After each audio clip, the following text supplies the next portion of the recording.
Ô, Mauro, Fala, Lucas. você é cirurgião de ombro, não é isso? Ortopedista, cirurgião de ombro e cotovelo. Beleza, eu vou te fazer uma pergunta e você responda sinceramente, hein? Por favor. Tá bom? Com relação à cirurgia, Lá vai, ó. eu sei que a gente já teve... Quem assistiu o episódio anterior, né? Lá, os anteriores lá atrás, vai ter um spoiler, né?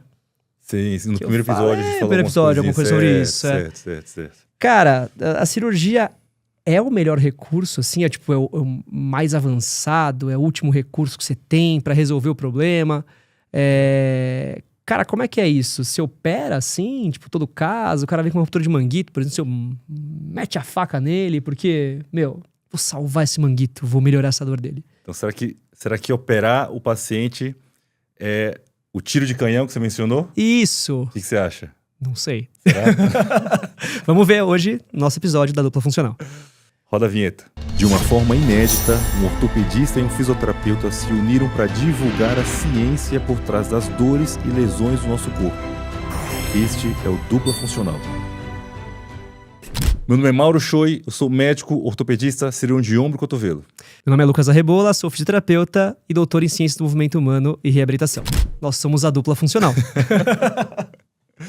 E vamos falar sobre... Cirurgias. Cirurgia. Exato, cirurgias para lesões ortopédicas, né? Eu me lembro bem. No primeiro episódio você falou, olha, quando na época da faculdade eu achava que o tratamento ia evoluindo, né? E quanto mais próximo da cirurgia, né? Então a cirurgia seria o último, o melhor o tratamento, de todos. né, cara? Isso aqui resolve, né? Se nada resolveu, a cirurgia vai resolver. E aquela coisa, né, assim... Eu só vou encaminhar a físio porque, cara, eu não vou abrir o paciente agora, né? Vamos ver, de repente ele melhora desse jeito, mas... Cara, se ele não melhorar, ó, joga, né? Isso. Que eu resolvo, vamos abrir o paciente, aí a gente resolve, né? E aí muita gente ainda acha isso, muito cirurgião, né? Principalmente ainda muito acha. paciente também, né? Muito paciente acha isso. Exato. Não é bem por aí. Eu já tive paciente, Mauro, que falou assim... Falou, olha, eu tô aqui, porque me encaminharam, mas... Só vai resolver com a cirurgia mesmo, viu? Então, putz, eu não sei nem o que eu tô fazendo aqui muito direito, Cara, me falaram pra eu vir aqui e tal, assim, mas isso. eu tenho que operar porque tá rompido mesmo meu tendão, então tô aqui, É né? impressionante. E eu vou falar um dado pra você, Mauro. Você vai me falar já se isso é verdade ou não, né? Você sabe que o número de artroscopias nos Estados Unidos aumentou pra caramba, né? Dos anos 2010, 15 sim. em diante, né? De ombro, anos, né? Sim. E aí, cara, então casam as coisas, não é isso? Pô, se aumentou o número de cirurgias, a ciência prova, então, que ela é o melhor recurso para lesões do ombro, é isso? E aí aumentou o número de cirurgias, mas aumentou o número de pacientes resolutivos? Não. E aí tem um outro dado. Vai ser aproximado, tá? Mas o que eu lembro é o seguinte. A NHS, né? Da National Health System, né? Do Reino Unido, né? Eles gastam por ano 60 milhões, eu não lembro se dólar ou libra, mas você vai ver, não, tanto faz, para resolver problemas de dores do manguito rotador, tá? Os Estados Unidos é um país muito maior, é muito mais rico, tá? Mas vê se é proporcional. Eles gastam cerca de 3 bilhões de dólares. É muito desproporcional, né? Para resolver o problema. Porque lá tudo é cirúrgico, porque é um sistema que visa... Dinheiro, lucro, né? Tá. Acho que os países que utilizam, né, assim, tem um sistema público de saúde, né, como o Reino Unido, a própria Austrália, né? Sim, a Austrália é muito bom, né? Também é muito boa, Publica assim, muito... né, cara? É muito interessante, né? Na Austrália, o sistema público de saúde, eles não pagam de cara uma ressonância para dor lombar. Não pagam. Sim. Tá? Segue certinho, né? Certinho, exatamente. E não pagam, por exemplo, artroscopia para dores em ombro, no geral. É né? mesmo? Não pagam, né? Não é de cara assim, sim, né? Chegou lá e sim. tal, assim. Tem a recomendação correta, que legal, né? Para se fazer a cirurgia. E aí aplicar a ciência, né? De forma adequada, né? Recapitula aí, Mauro, pro pessoal que não assistiu de repente o primeiro episódio. Como é que foi sua história com relação às cirurgias, de quando você se formou, né? A hoje, assim, né? O número de cirurgias que você faz para lesões do ombro. Sim. Quem não assistiu o primeiro episódio, o Lucas perguntou. Em relação ao início da sua carreira para hoje, né? Como é que tá? Você aumentou o número de cirurgias? Porque, claro, hoje eu tenho mais experiência, eu atendo, enfim, pacientes mais selecionados para doença de ombro e cotovelo. Então, em teoria, era para eu aumentar o número de cirurgias, ou pelo menos a proporção, né? Sim, proporcionalmente. Mas não, caiu, como eu falei no primeiro episódio, cerca de 1/3. Hoje eu opero 3 vezes menos do que eu operava antigamente. Né? Eu fazia muito mais cirurgias para corrigir a estrutura certo? Sim. Porque não tá rasgado, o lábio tem slap, tá rompido, ali, aparece na ressonância, né, Isso, cara? vamos corrigir a estrutura. Eu sou um mecânico, né? Isso. Então, mas hoje aprendendo, né, tá fazendo direitinho, tá longe disso, opero bem menos, graças a Deus, com excelentes resultados. E aí, isso que eu ia te perguntar também, a segunda pergunta é a seguinte: e os seus resultados, como é que são hoje em dia, comparado ao que era no passado? Vamos lá, o resultado final no passado era bom porque eu mandava pra você. Pra físio. Eu operava, resolve. É pra físio, manda aí. Só que demorava muito mais. Sim, com certeza. Pra reabilitar. Com certeza. Entendeu? Quando você opera, o resultado final vai ser igual, mas operando, não estou falando, a gente ainda vai entrar, né, especificar, mas essas cirurgias, a maioria, né? As cirurgias que antigamente eu fazia, que hoje já sabe que não precisa fazer. Ficava bom, mas a custo de muito sofrimento e risco cirúrgico. Exato, né? Exato. Você coloca o paciente a um risco, né? Que às vezes, se você... Porque tem isso também, né, Mauro? Eu me recordo de poucos estudos que falam sobre a superioridade da cirurgia, né? A cirurgia ser superior ao tratamento conservador para doenças crônicas, por exemplo. Uma delas, um estudo fantástico, assim, acho que é na Lancet, se não me engano, acho que é da Lancet, 2018, que compara artroscopia para o quadril em pacientes com lesão, impacto femoroacetabular, né? Com lesão de labrum, né? Pincericã ali associado, né? Versus fisioterapia. Se você pega no segmento de 6 meses, fisioterapia e cirurgia são iguais. Se você pega no segmento de 1 ano, a cirurgia ela é um pouco, mas muito pouco superior à fisioterapia, tá? Então, se a gente pegar em termos estatísticos, tem uma pequena superioridade. E em termos clínicos, né, a gente só precisa entenderem, gente, quem não está familiarizado com isso, a gente avalia os pacientes por meio de instrumentos, né? Então, uma escala de dor, uma escala de função, né?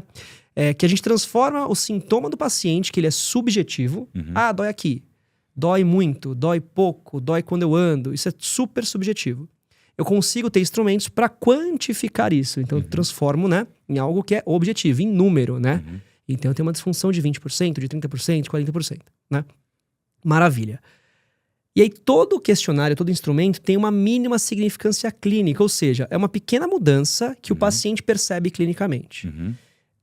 Cara, assim, a diferença entre cirurgia e fisioterapia era menos de 1 ponto. Menos de 1 ponto na escala ali.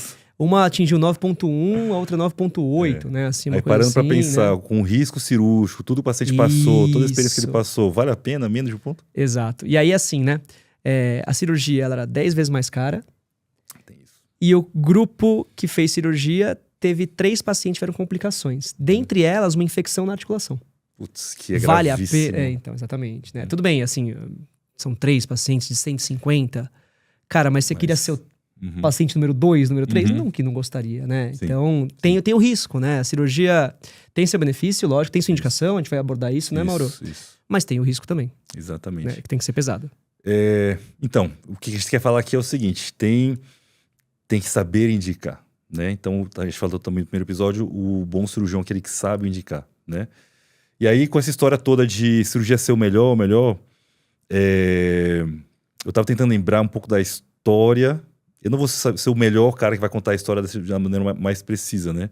Mas, por exemplo, o ortopedista surgiu na parte cirúrgica para resolver traumas. Sim, né? sim. Faz todo sentido, né? Um dado muito bacana que eu li uma vez, primeiro sinal de o Homo sapiens como sociedade, se não me engano, sociedade, foi encontrar um fêmur consolidado. Que incrível, né, cara? Porque Exato. Ninguém deixou o cara pra morrer pra trás, né? Exatamente. Porque se quebrasse o fêmur, você morria, né? Invariavelmente. E se conseguiu consolidar porque pessoas cuidaram dessa, né? Alimentaram, então, né? Enfim. O tratamento dos traumas, as fraturas, é coisa lá, né? Nossa, milhares de anos, muitos anos atrás. E aí o médico cirurgião, não existia nem ortopedista, né? Médico cirurgião, cabia a ele ou imobilizar ou fazer algum procedimento para colocar, geralmente amputação, né? Sim. Amputava muito membro, enfim. Você me lembrou muito, assim, de um filme. Fica a dica aí de filme pra vocês aí, dica cultural do Dupla Funcional. Radioativo, né? Você viu da Marie Curie? Não vi. Radioactive. Tinha no Netflix, eu não sei se tá mais ainda, né? Ela não foi inventora do raio-x, né? Mas ela deu condições, fez pesquisas. E durante a Primeira Guerra Mundial, ela foi muito atuante, assim, para que se levasse raio-x para os traumatizados da guerra, né? E aí, por meio disso, ela conseguia evitar diversas amputações desnecessárias, né? Porque com o raio-x, você conseguiria ver aquele membro, né? Ver a fratura, o grau de gravidade, e tratar a fratura, e não amputar aquela perna, né? Um tratamento tão drástico mediante uma fratura. Sim. Né? Até porque, imagina uma fratura de perna, um soldado. Sim. Né? E aí, como é que trata? O cara todo, enfim, daria muito mais trabalho, é muito mais custoso, né? E aí lembrei de uma história da guerra. Cara, os ortopedistas vão me matar, mas se não me engano foi o Kunter. Quando inventaram a haste intramedular. A haste intramedular, legal. Cara, tem vídeo mostrando o soldado lá, sem anestesia, sem asepsia direito, sem nada. O cara entrava no joelho, cortava, colocava a haste lá e marretava. Meu Deus. E entrava, mas ficou retinho, né? Sim. Talvez rotacionalmente não fosse tão bom assim, né? A perna, um pezinho assim, outro pezinho assim, né? Mas o cara conseguia apoiar, né? Mas era os primórdios, né? Sim. Então, se corrigia dessa forma. E tem seus benefícios, vários benefícios no tratamento cirúrgico das fraturas, dessas lesões graves, claro, tá? É imprescindível. Aí, com o passar do tempo, entendendo mais biomecânica, anatomia, começaram a fazer correlações, né? Não, esse cara não teve lesão, mas se ele tem uma dor, por que é? Vamos ver o que tem aqui. É isso, então vamos corrigir isso aí, igual de corrigir fratura. Sim, né? Sim, e aí sim. Ainda é muito feito isso, né? Sim. Porque se dói é a estrutura. O que a gente mais fala todo episódio aqui, a estrutura não está diretamente relacionada à dor. A dor, né? A quantidade de dor. E é isso que a gente fala sobre saber indicar a cirurgia. Então, em se tratando de dor, na verdade, o tratamento cirúrgico, na maioria das cirurgias, seja artrose, prótese de joelho, prótese de quadril, até mesmo muitas lesões do manguito rotador, porque isso aí já entra numa discussão bem ampla. Sim, mais ampla. É o paciente que indica, tá? Sim. O cirurgião não pode falar, você tem que colocar uma prótese de joelho. Né? Exatamente. Não, o paciente que indica. E como é que... Peraí, o paciente indica, tá, se eu morro de dor, então eu vou colocar prótese, né? É fácil. Não. Você vai primeiro fazer um belo de um tratamento conservador com a fisioterapia. Exato. Assim, de verdade, eu fico pensando, né? A cirurgia tem sua valia, óbvio que tem sua valia. A gente não tá aqui para meter o pau na cirurgia, para falar que é ruim cirurgia. Não, tem sua indicação, claro que tem. Mas tem uma indicação correta, né, Mauro? Eu posso passar tarde aqui citando, por exemplo, estudos em pacientes, por exemplo, politraumatizados. Sim. Né? A cirurgia salva a vida nesses casos. Né? É claro que tem o tempo certo, né? A janela de oportunidade, exatamente. Né? Mas a cirurgia, nesse caso, salva vidas. A gente mencionou, desculpa. Não, imagina. Do idoso. Do idoso, a gente falou no episódio anterior. Quebrado, né? Isso. Vai salvar a vida do idoso. Exatamente. E é claro, as próteses, os reparos tendíneos, têm sua indicação, né, Mauro? Foi o que o Mauro falou, assim. Eu não vou pegar um paciente, por exemplo, pensa assim, né? Dois cenários aí, né? Então, uma paciente, de repente, uma mulher, né? Vou falar mulher mais porque são mais acometidas por artrose, 2 vezes mais chance de ter artrose só pelo sexo feminino, né? Dor crônica também é mais comum. Também é mais comum, né? Então, pensa, uma mulher, de repente, com 45 anos, já com sinais de osteoartrite de joelho, ali num raio-x, né? Tem dor, mas também tem um sobrepeso, que é sedentária, tem aspectos psicológicos envolvidos, uma depressão associada, né? Uma insatisfação com a parte laboral. Eu achar que uma prótese de joelho vai resolver esse problema é demais, né? Eu tenho tantos outros recursos antes, né? Que tem maior evidência científica, que podem ser muito mais benéficos para essa paciente, né? Então, por exemplo, sedentária, atividade física é interessantíssima. É claro que eu tô sendo muito simplista, né, Mauro?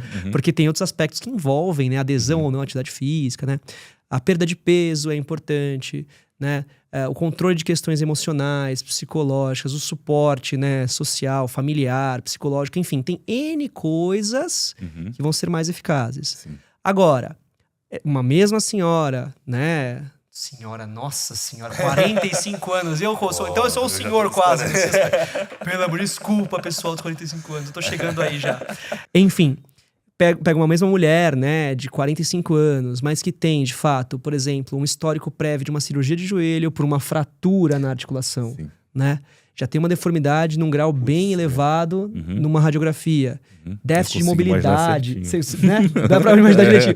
Um déficit de mobilidade, uma dor incapacitante, né? cada vez mais andando menos. Essa pessoa não vai conseguir fazer uma atividade física, né, e tal. E aí teria uma indicação, ainda que com 45 anos, ainda que a prótese tenha duração, a qualidade de vida dessa paciente está muito impactada e de uma forma muito ligada à estrutura. Sim. Para essa paciente, mulher, também de 45 anos, estaria indicada uma prótese, né, Mauro? Sim. E é importante lembrar só... Desculpa, Mauro, tô falando pra caramba. Cara, 2,5, não existe 2.000 pacientes, né? Mas 3 em cada 10 pacientes não melhoram mesmo depois de uma prótese de joelho ou de quadril. Mesmo depois de tirar a articulação, colocar um metal no lugar, ainda assim o paciente continua com dor no joelho. Para vocês entenderem a complexidade da dor. E por isso que a gente vive falando, não está diretamente relacionado à estrutura. Exatamente, né? Então nós não somos carros. Isso, e os cirurgiões não são mecânicos, Exatamente. Né? Pelo amor de Deus. Não desmerecendo mecânico e não desmerecendo cirurgião. É bem parecido, tá? Mas parecido. Furadeira, martelo. Bate, né? Martelo e tudo mais, assim. Então a cirurgia tem sua valia, né, Mauro? Mas, assim, eu me arrisco a dizer que são poucos os casos de pacientes com dor crônica que você vai resolver com cirurgia, né, Mauro? Sim. Talvez para algumas pessoas que não viram outros episódios, só para entender, né, para ficar mais claro, a dor crônica é dor antiga, tá? Em teoria é dor acima de 3 meses, mas Isso. 3 meses ainda é um período curto. Tem muita gente aí com dor há anos, e não precisa ser dor todos os 10, dias, 20 né? anos, né? Aquela dor lombar que tem várias, né? Várias vezes ao ano, mas é ainda uma dor crônica lombar, né? Sim. Então não está relacionado diretamente à estrutura, então não é fazendo uma cirurgia na coluna que vai tirar a dor, é isso que a gente está falando, né? É claro que em alguns casos vai melhorar, mas antes de chegar nesse ponto tem que fazer um bom tratamento fisioterápico, que aqui exige um outro episódio só do que é bom, né? Fisioterapia funciona, o que funciona. O que né? funciona dentro da fisioterapia, né? Exato, então a gente tem que dar chance, uma boa chance ao tratamento não cirúrgico quando se fala de dor, principalmente dor crônica, tá? Em muitos casos de dor crônica, a cirurgia não é uma opção. Exato. Não é opção, entendeu? Então, e infelizmente, muitos cirurgiões... posso falar, muitos são desconhecimento. Sim. Muitos não eu vou ganhar dinheiro em cima disso, né? Aqui não vamos falar né? Exato, não é julgamento moral, valor, né? Isso, exato, julgamento de valor. Mas por desconhecimento, por não entender direito essa dor crônica, que é uma ciência relativamente nova, tá? Exato. Vai indicar a cirurgia porque é o que ele sabe fazer, o paciente está desesperado, vai aceitar e às vezes causa um desastre. Né? Então é o que a gente está falando aqui. Se for fazer, antes, falando sem dor, procure um bom profissional, se esforce na reabilitação. Nosso próximo episódio vai ser exatamente sobre isso aí. Mas manda bala, mude os hábitos de vida, tá? Não ache que a cirurgia é um tiro de canhão que vai resolver o problema. Exato. É o último recurso, né?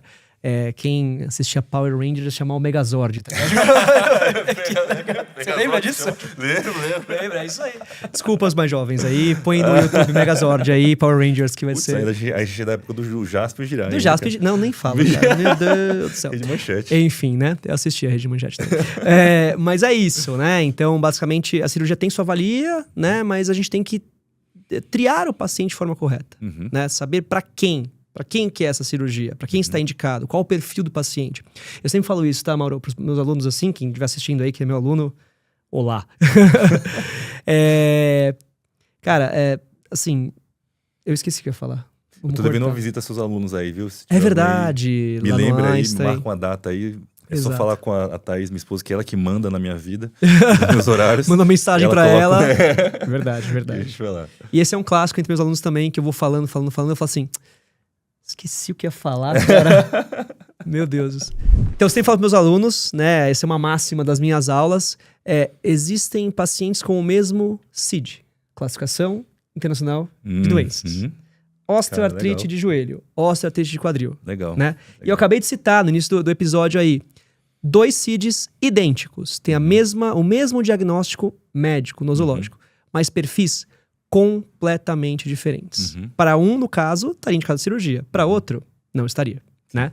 Então, ainda que você tenha o mesmo diagnóstico, existem perfis de pacientes diferentes, né? Para os quais, assim, um tratamento vai estar indicado e para outros, outro tratamento vai estar indicado. Isso que é interessante, né? A gente lida com uma ciência inexata, né, Mauro? Não é matemática, né? Essa é a beleza, mas é o que ferra tudo. É o que ferra tudo, é tudo muito subjetivo. Eu tinha um paciente que falou pra mim assim, ele é engenheiro, e falou assim, cara, é muito subjetivo, né? Assim, então essa subjetividade é a beleza, né, da área da saúde, mas também é a nossa calcanhar de Aquiles, né? Isso. E por isso muita gente não entende, tá? Exato. Meu pai mesmo, eu tento conversar com ele, também é engenheiro, pra ele tem, mas como que não acha... Vai, né? Não Não achou, é assim, pô. o ser humano é é extremamente complexo, né? Exatamente, né? Então, é difícil, mas caindo em profissionais atualizados, né, com boa intencionalidade, vai dar... E você também, paciente, tendo, né, essa noção, tendo essa se informação, doando essa né? informação, conhecimento, não é para fugir de conhecimento, tá? Tem muito Exato. paciente que, não, tá bom, mas o que eu tenho que fazer, né? Acho que é só... Traduza em dólares, fala assim, quanto eu tenho que gastar para resolver isso aí, né? Não é assim, tem que se doar, tem que correr atrás. Tem cura, sim, mas depende dos dois, né? E é ter paciência também, né, Mauro? Assim, porque não foi da noite pro dia que começou essa dor a ficar muito forte. E não vai ser da noite pro dia. E aí é isso, né? Quanto maior o grau de dor, quanto mais tempo você tem de dor, quanto mais sedentário você está por muito tempo, mais difícil é o tratamento. Óbvio, não estou dizendo que não tem cura. Tem tratamento, né? Para isso. Mas mais difícil é. Então vai levar um tempo. E por ser uma ciência inexata, né, a área da saúde, exercício ainda mais, ainda que não tem uma dose certa, né? Qual que é a dose, né, do exercício que eu vou fazer para resolver esse tipo de problema, né, sem que ele precise de cirurgia? Cara, tá criando olha o nível do cara, tá criando uma fórmula. Tô tentando, não? Tô tentando. Mas não tem ainda uma dose. Muito exato, né? É muito relativo, né? Quanto de carga eu coloco, quantas repetições, quantas séries, eu não sei. Eu não sei. É claro que a gente tem periodização de exercício, né, e tudo, mas quando a gente fala de dor, é uma bagunça, né? Porque a gente sabe, vários estudos recentes, né, para doenças crônicas, que a dor não é um fator determinante, a força não é um fator determinante para o alívio da dor, né? Então são relações que não são diretas. Então é uma coisa muito mais complexa, né? E no fim das contas, 3 de 15 aí. Parece que é muito simples, mas não é. Exatamente.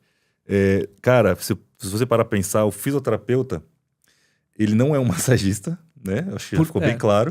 Nada contra os massagistas também, contra massagistas, tá tudo bem. Desculpa, mas como todo mundo acha que fisioterapeuta vai encostar, tem que fazer, não. Ele tem que ser mais um psicólogo, tá? Com informações da fisioterapia e uma boa habilidade de comunicação com o paciente. Isso é fundamental. Para trazer bons resultados. Sim, exatamente. Não é a mão dele em si. Exato. Mas saber se comunicar também, né? E guiar o paciente nesse processo que é super desafiador, né? Não é fácil, né? Então, vamos fazer um apanhado, Mauro? Vamos fazer apanhado. Cirurgia é boa, é ruim? Não tem esse... Não tem boa ou ruim, tem bem de cada, mão de cada. Isso. Existem algumas cirurgias em que, de fato, precisa de cara operar. Então, muitos traumas, com muitos desvios, né? Então, tem muita cirurgia, muita lesões mesmo tendíneas traumáticas, né, Mauro? Sim, se demorar, dá ruim, Isso. tá? Então, muitos, mas não dá pra gente pegar que esse grupo aqui tem que operar correndo, os outros também, não é bem por aí. Então, o grande grupo de cirurgias eletivas, aqueles que se vai com a dor antiga no consultório tentar resolver, a indicação, na verdade, é o paciente. Muitos cirurgiões falam isso, né? A primeira cirurgia, os cirurgiões de prótese, joelho e quadril, eles falam muito isso. A primeira cirurgia, a primária, a indicação é do paciente. É do paciente. O paciente fala, eu não aguento mais. Sim, né? sim. Então o cirurgião ele tem essa noção, tá? Só que o paciente vai falar assim, eu não aguento mais, quero operar, a depender do tratamento conservador. Se ele conseguir resolver de uma forma não cirúrgica, ele não vai operar, certo? E é claro que não é uma regra assim, né, Mauro? Mas eu vejo muito disso, né? Os pacientes que têm dor, ok, e que vão passar e vão se beneficiar com o procedimento cirúrgico, não tem só a dor. Eles têm outros aspectos envolvidos numa avaliação. Exatamente. Um déficit de mobilidade da articulação, articulação mais dura, mais rígida ali, uma dor mais persistente, um déficit funcional que está limitando ele de caminhar, de um monte de coisa. Tem vários outros aspectos que não só a dor em alto grau ou a dor incapacitante, né? Tem outros aspectos também que estão envolvidos, né? Sim. Certo? Então, basicamente é isso, né? De cirurgia. É isso que tínhamos pra falar. Não dá pra falar de cada cirurgia, eu até gostaria, a gente gosta. Nossa, ia dar... Mas aí o YouTube não ia entregar nosso vídeo. Não mesmo. E nem vocês iam assistir também. Fechou? Acho que é isso, né? Até a próxima, então. Até a próxima, pessoal. Obrigado. Valeu. Mais um episódio da Dupla Funcional.